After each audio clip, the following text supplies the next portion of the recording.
Question number 41 of the IT password exam from PhilNITS. In this question, we are being asked, in e-commerce transactions, which of the following is the most appropriate request to be made to the other party in order to prevent denial of the fact of order placement and details thereof? To answer this question, let's highlight a few things first. Okay, so we're talking about e-commerce transactions. An appropriate request, the most appropriate request to prevent denial of the fact of order placement and details thereof. Okay, so if we were to imagine what exactly is happening here, it could be that a person buys something online from an e-commerce platform, and then when the order arrives, and of course the delivery guy is gonna need the person to pay.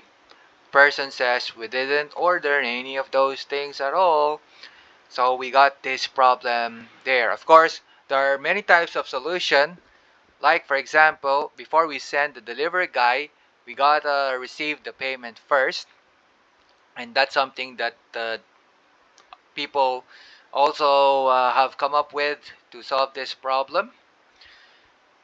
But if you do that, another problem arises, which is you've paid for the items but they don't arrive. And we've gotten police reports about those, where people, for example, have bought items, computer equipment worth 500,000 and up, but later on they find that they don't get the equipment at all. They don't arrive. Or in the case of vehicles, guy buys a vehicle online from one of the online shops like Facebook, Meta stores. They've paid for the item, they received the item, but the item doesn't have the correct paperwork. It's like they stole the vehicle. They don't have the government issued paperwork, and if the person attempts to contact again the seller has gone off somewhere. So things like those, they do happen. And why they do happen, it's well, they want money, they want quick money. And because there are people who want to also buy something much cheaper, they are willing to pay for something like that. But in the end, they learn that they also need the correct paperwork. Otherwise, they could be accused of stealing the item. And we know that if you know that these items are stolen, you're not supposed to buy those at all. If you buy them, that could be something that can be used against you. That could be one of those reasons that you may be part of this group: smuggling, theft, all those criminal actions that people do to get quick money. And so if you know that the items are stolen, you report them to the police, to law enforcement, and you don't buy them. Okay, so in this case, we want to know if the person who bought the item, is there a way to prevent the person from denying the fact that he has bought the item? Because we do get this also. If you are also in one of those situations where you get people asking you, is this person here? Does he live here? Because there's an item for him and all that. And when we look at the name doesn't ring a bell. It's like the person put the address here, but there's no person with that name here.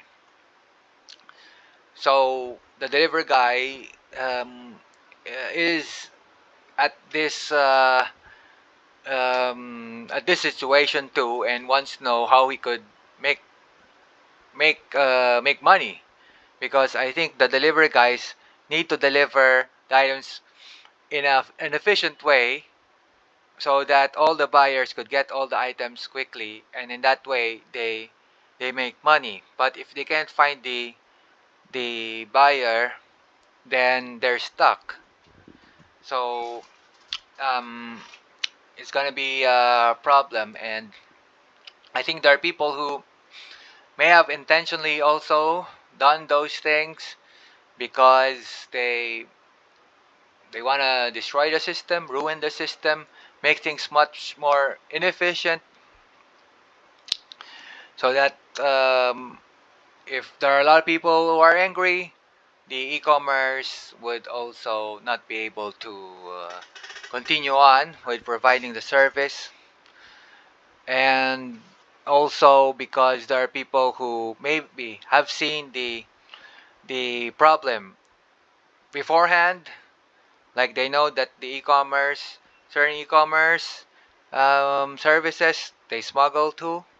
So they thought that, well, if these guys are smuggling and they're getting away with it, how come we don't get away with it? It's like we got caught. We want these guys to get caught too. So there are people who intentionally do that. That's why we gotta be careful also with these people who send comments, who send us emails. Usually they would use fake accounts. They would usually use names that maybe you have seen before, like resembles a name of a friend of yours, or maybe use a profile photo that catches your attention and things like that.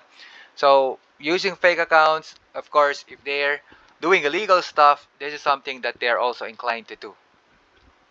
Okay, so going back to this question, we do have a set of choices here, and if we read each one, we find that letter A is something about setting a login password. So the login password is there so that the person who is conducting the transaction is the same person that is supposed to be buying. And in that way, because you were able to log in, then you should be able to, I mean, it's a proof that you were the one who made the transaction. These seems okay, but I think there would be something much stronger to prevent denial of the fact of order placement. Letter B says that the other party takes measures against viruses. This one also seems okay. It's a way to prevent any virus from ruining the transaction, maybe sending transactions that are in fact bogus. Letter C, the other party should add a digital signature to the order data. This one, I think, is the correct answer. But let's see letter D. What is letter D saying? The other party should send the order data after encrypting it. Okay. So all these choices seem to be okay. They seem to be telling us that the person would not be able to deny anymore the fact that he ordered something. But if we were to choose which one is the strongest, it looks like putting your digital signature would be the strongest to prevent anyone from denying. So letter C is the correct answer. Let's see if I have something in my notes to add to what I've already said.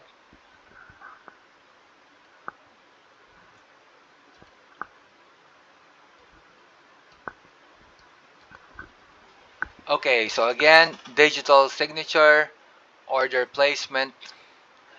Because if you, for example, chose letter A for login, I think the person can log in, but it's not necessarily the same software that um, would identify him as the person who purchased the item. It could be that he was able to log in the computer, but he's using another software that um,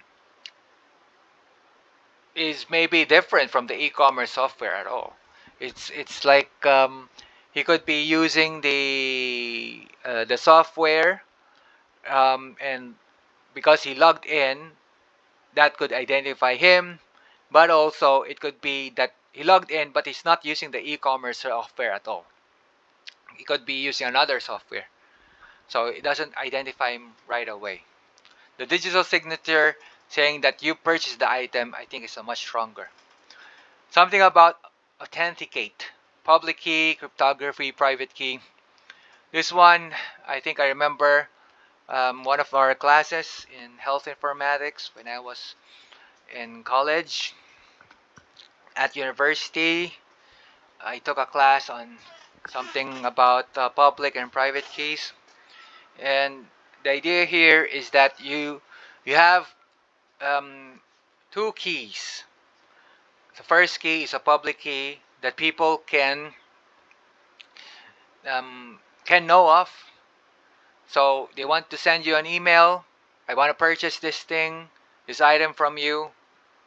I can get hold of your public key because it's public, and then I send it to you, my email requesting for this order. And then only you could open the email because you're the only one who has the the pair, the private key. So from the email, you can open it up using your private key. And this one is supposed to be a pair, the public key and the private key. I think when we were doing something related to this in mathematics, our class, I think we were talking about using primary or prime numbers, and from there we could generate a a crypto mm, a crypto lock and key. Of course, um, if the prime key, I mean the prime key, not the primary key, the prime number is is quite easy to compute. Of course, it'll be easy to get hold of. So I think in cases where you need something a lot more secure, you need a lot more uh, processing time to identify the prime number. And you got two prime numbers too, which from there you can have some kind of cryptography, because finding the prime number takes a lot more time, especially if it's um, a really far away number from the start. So you're starting from zero, going up and going up, finding your primary keys. And we know that the the prime number, I mean the prime number, is something that um, it's itself and one. It's itself and one only. So for example, 1, 2, 3, 5, what else? 7, 11, things like those. And as you go farther, it becomes a lot difficult to find out the combination of those prime numbers. Okay. Of course, if you have a supercomputer, it's faster. But again, in certain cases, even a supercomputer would take a little bit more time to find the key. But of course, more processors, faster processors, um, having that alone as your way to authenticate is not anymore sufficient.